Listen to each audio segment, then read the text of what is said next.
Testing 1 2. I hope that this is I hope this is landscape. Hey everyone, welcome back to my channel. Don't forget to like, subscribe, leave a comment, share some love.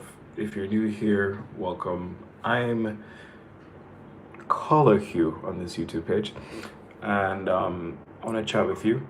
My name is John Paul about pretty much what's up. So I was inspired by a video. I wish I got the YouTuber's name, fellow young black man like me, and he was speaking of he was speaking of people not being punished; they're being prepared for what's next. Fortunately, no, I don't feel like I'm being punished or haven't been feeling that way in a while, but there was a time I did, and I thought that it was really great that someone that looks like me is speaking about these relatively abstract ideas that I believe do impact our daily lives. And I want to talk about what does preparation look like in my case, and pretty much talk to myself too. This is more than likely like an open diary that I just prefer to stream. So for me, if I was to figure out what I'm being prepared for, not sure yet.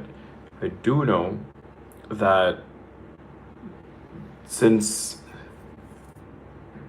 now to the past 12 months, the things I'm doing creatively I would have never expected to. I am painting. I've made 9 paintings. Some are huge. I've made music, like produced music. I've written music.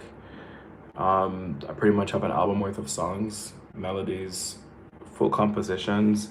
I've collected thousands of views on YouTube, which I never thought I would. Or I never planned for that. And I've connected with some new people that are now friends, like um, Lani and Pam, and uh, yeah. So things that I never really expected are evolving for me.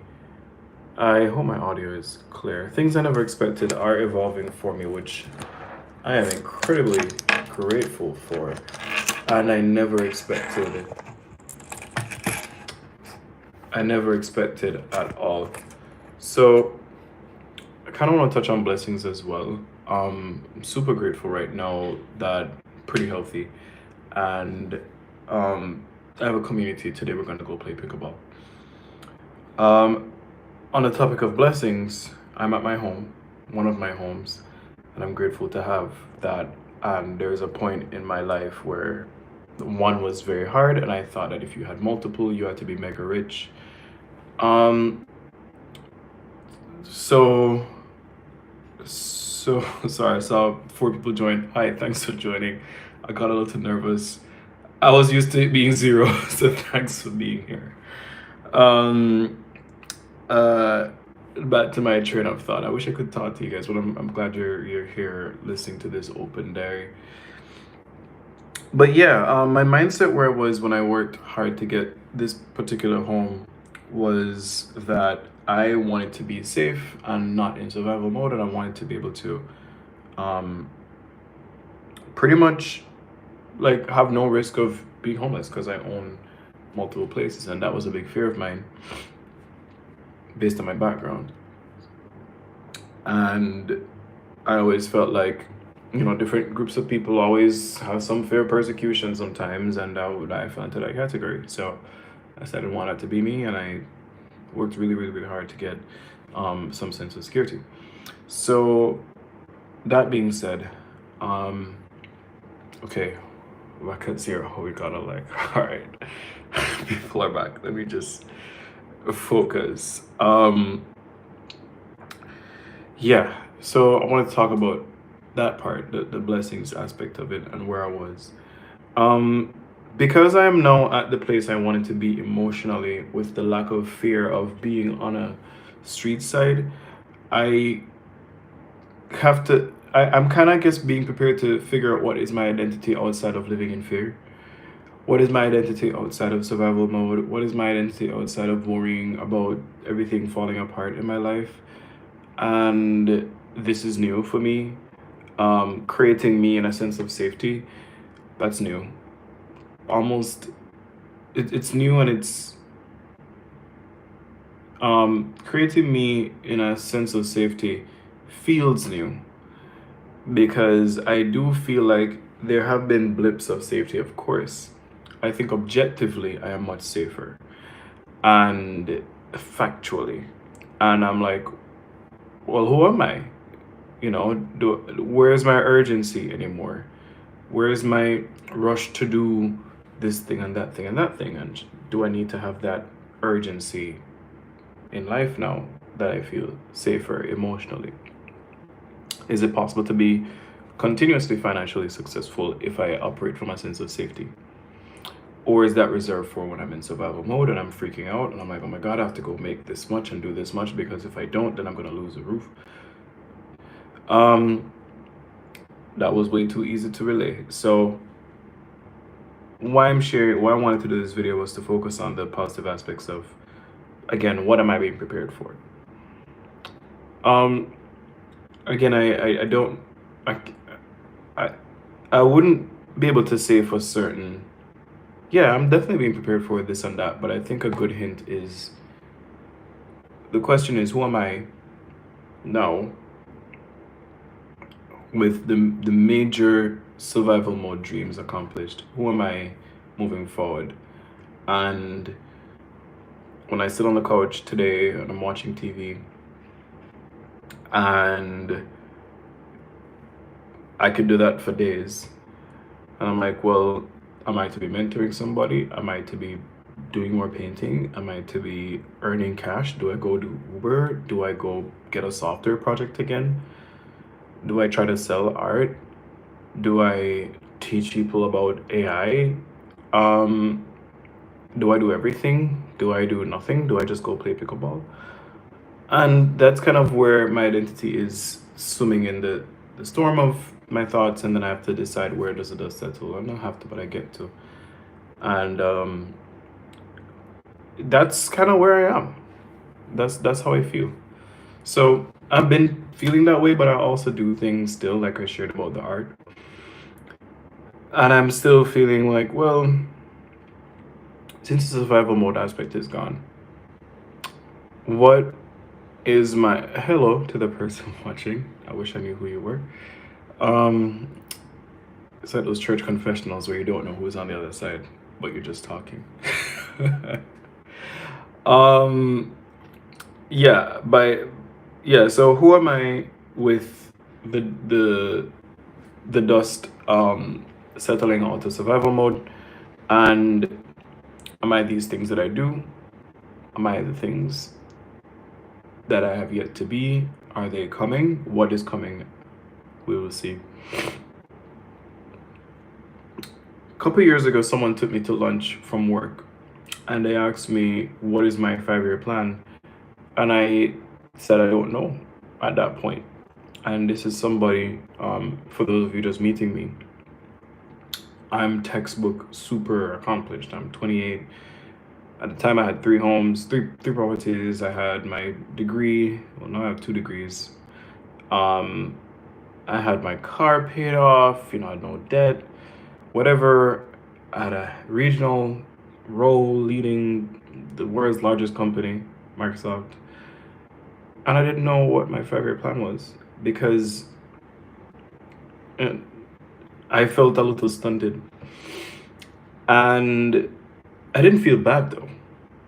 I felt kind of good about not knowing what the 5-year plan was, because if you had asked me every year up until then, I knew what the year was going to look like. I knew what the 5-year plan was. I knew exactly how it was going to be done, and I did it every single time. And the first time I didn't have it, I felt kind of good, very confident that I didn't know, which is kind of, again, new, because that novelty does excite me. That not knowing does excite me. That pending information does excite me. So, hey, Jermaine, Nice to see you. Uh, that was a person watching. I wish you were back. I could have asked you where you're from. Uh, yeah. Okay, so we're back to zero. I can focus now. Yeah. So, yeah, guys. What happens when you don't know? Well, I could tell you what's been happening. Well, the good stuff has been happening. I've been living in the moment. I've been doing the things I want to do, which is really travel. Jermaine, if that's you back, let me know where you're from, or to the person watching, I don't know who you are, but please tell me where you're from. What country? Uh, yeah. I get a bit nervous when someone joins, so I do take like 5 seconds to calibrate, and I'm back to getting locked in. So hi, because I don't know who I'm talking to. Good. So back to this is too much, too funny. Um. Anywho, yeah, the not knowing aspect of what one wants, what I want. Like I said, I've been living in the moment. I ended up selling one of the properties. Jerry's from Jamaica. Cool. Okay, so and IG is recommending me to my fellow people. I'm Jamaican. Uh, yes, and how old are you? I'm 28, so I'm just doing like a catch up and reflection and what's next. Pretty much, YouTube helps me as my open diary. Uh, you can subscribe and like and stick around, and thanks for your great comment. All right, so back to the train of thought, guys. Where were we? We were at I was at the not knowing, right? So still being in my 20s, people tell you at this age, you're figuring out things, you have your whole life ahead of you, when you're 40, whatever, but I feel like a 50-year-old in a 20-year-old's body, because the things I did at 22 are things that people do when they're 50. I literally cashed out my retirement. So, I mean, I can build it again, but, well, one of my retirements, and I've been living in the moment. Hi, hi. I've been living in the moment, and I am spending time with my family, with my brothers, with my mom, and she cooked for me today. I'm gonna go play pickleball with some friends, and lately there's this viral trend going around about maybe that's the point. And I was just connected with a friend, and I got a new project, an engineering based project, which is pretty cool. And I'm like, is maybe this is the point too? Doing what I'm doing. There's a side of me that sometimes is like, should I be doing grander things? Should I be setting financial massive goals again? And should I work towards 10 more homes? And should I work towards a Bentley Continental? And should I work towards going to backpack around Europe and charter a mega yacht? Should I? And these things used to give me like a big adrenaline rush. And that's the thing outside of survival mode. It doesn't anymore. Um, it doesn't give me that big adrenaline rush anymore. And that's the first time I've articulated that. What gives me my adrenaline rush now is the closest thing to that is those deep belly laughs with my friends, which I had yesterday. I was playing Mario Party on Switch, Nintendo Switch, with my friend Joel and Sarah, and I haven't cried laughing in a while, and that's my fortitude right now. That's where I find my aspirations to continue to remain in those fun, rich moments. And fortunately, like with Joel, we meet each other at that place because in our careers, this is what matters. And don't get me wrong, he works a lot, and so do all my friends. It's just that doing that on a Thursday night was a really huge highlight for me. So I think again, when we talk about what am I being prepared for, what are you being prepared for? For me, I think it's people moments in my personal life, and that is a big thing that matters to me now. And if we think career, they say, you, I believe that a really simple, fun, entertaining career looks like existing and uh, producing changing impact without forcefully convincing anybody about anything. Meaning, I'm a walking impact carrier, and that will come from, or that continues to come from how I think about things. I think about when I met my recent client who spent $35,000 on some software, and the software ended up being almost non-existent, and they were calling it a loss. And I said, it's not a loss, it's just you had to spend that to learn. And at their age, it's the first time they did that. For relativity's sake, I spent that over that point to now, right? So they basically caught up and then they met me. So the 35K looks like to me just the school of education with software and business, which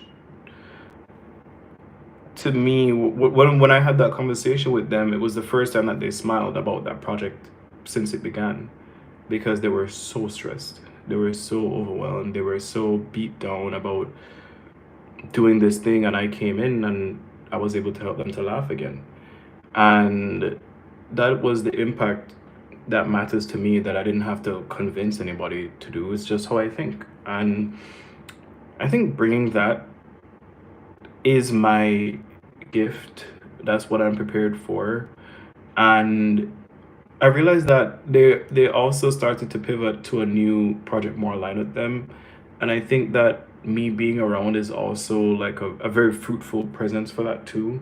That's what purposeful work looks like. That's walking impact for me. And how I met them was through, again, just being me with a friend.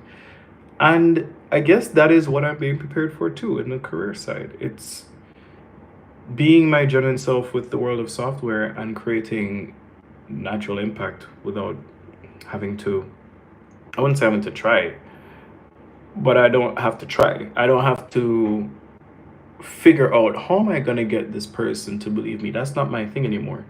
It's how am I going to listen really well to this person?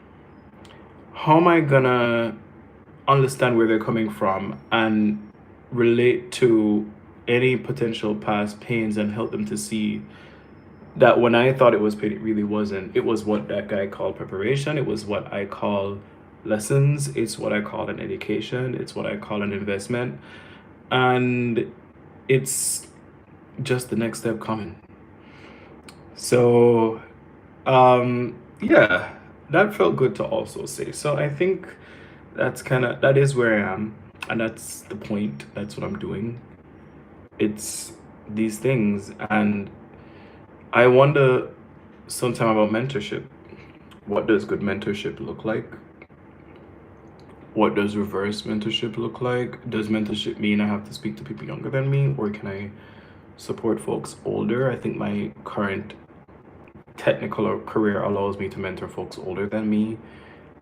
My great friend, who is a VP, is taking mentorship from me, who is a Fortune 5 VP, and I'm like, me? And they're like, yeah, you've done this. And I'm like, I guess. So yeah, on the technical side of my career, I think those things are great. In terms of how I'm gonna balance that with art, I'm gonna continue to just paint because I like it. I make music because I like it. And the stress of or worry about monetization, I'm gonna park that and just enjoy what I'm doing on the technical side and the art side. And that gives me a lot of relief because I used to stress too much about selling art, and I know that's besides my point of making art.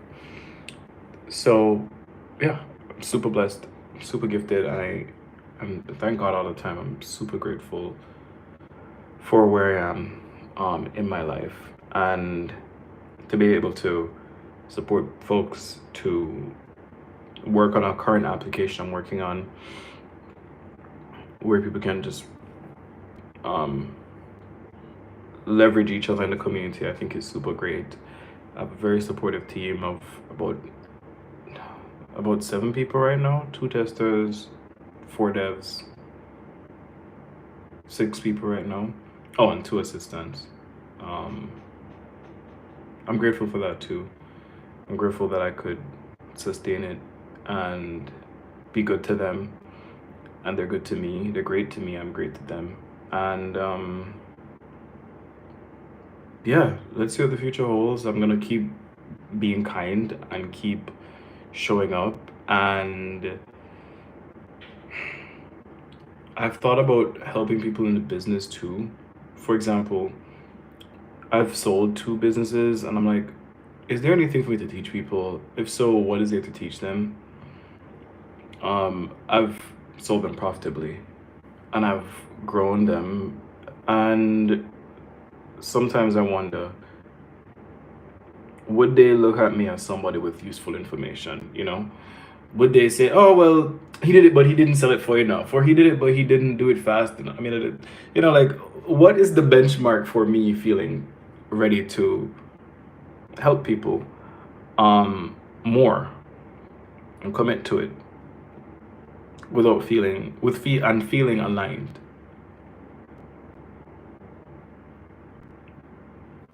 That I have to figure out, or I get to figure it out because I'm still here. I'm still healthy, thank goodness. So I get to figure out that.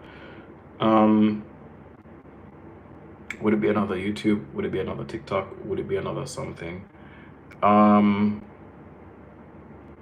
would I sustain my entertainment and not get bored?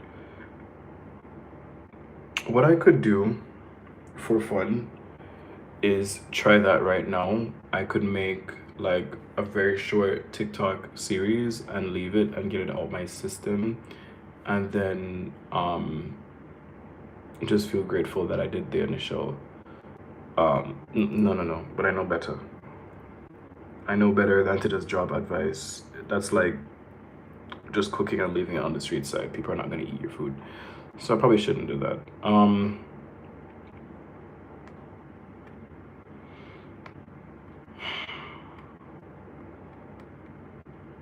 I don't know.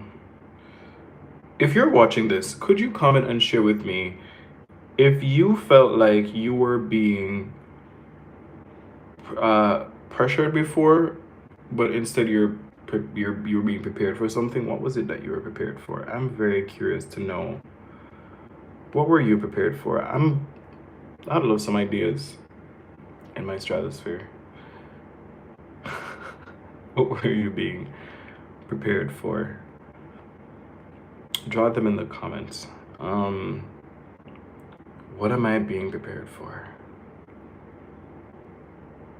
And is what I'm being prepared for beyond my wildest dreams? Faster than I think? Is what I'm being prepared for beneath my wildest dreams slower than I think?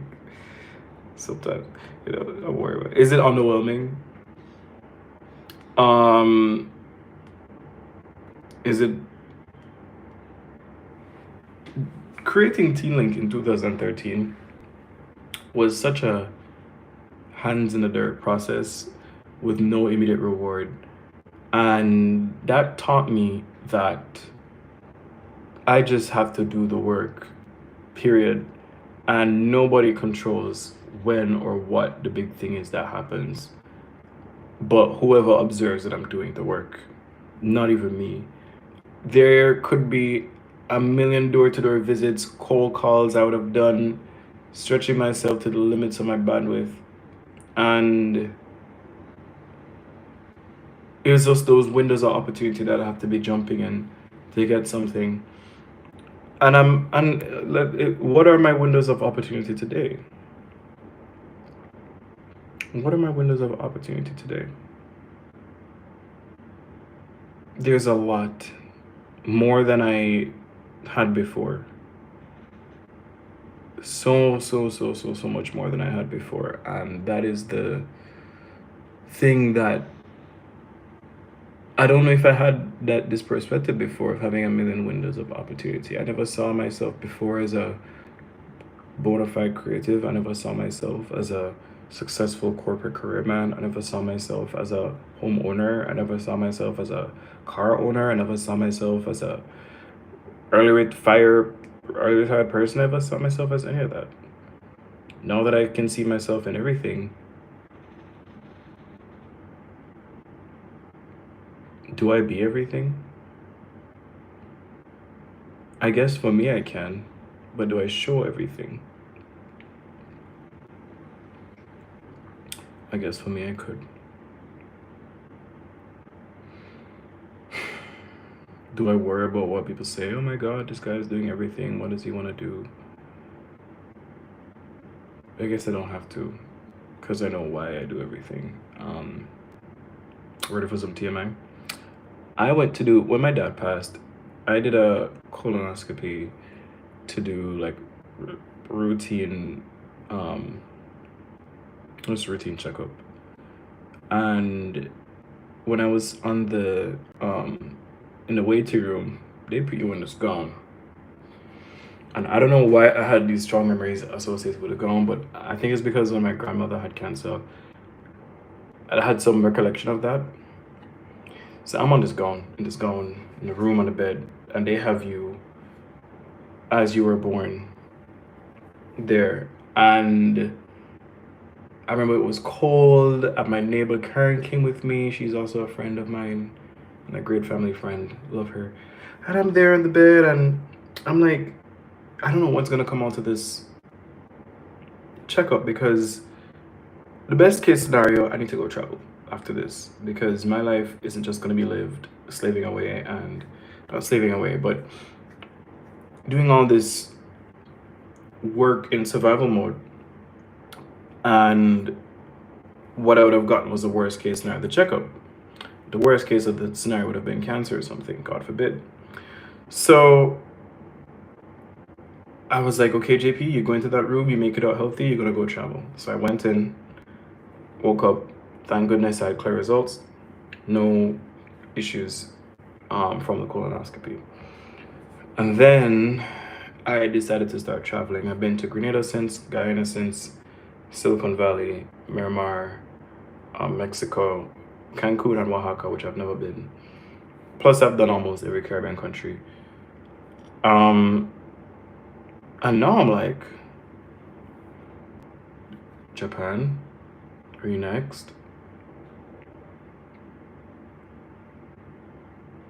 Who's gonna pay for it? Who's gonna pay for it? Me, I guess. I mean, I've always paid for my own trips. I think about Japan and I'm like, do I pay for Japan? What's in Japan? What am I gonna do in Japan? Do I go to Beijing? Do I go to Europe? Did I meet my goal of traveling? And then, if so, what next? That's not just so short term. So maybe I could think of a 5-year goal. And we're coming up on 30 minutes of this video. So in 5 years, I definitely want to figure out like one big 5-year goal, which is one, to be happy. That's it. And maintain that. Actually, I think that's my 5-year goal. To continue to be, maintain being very happy.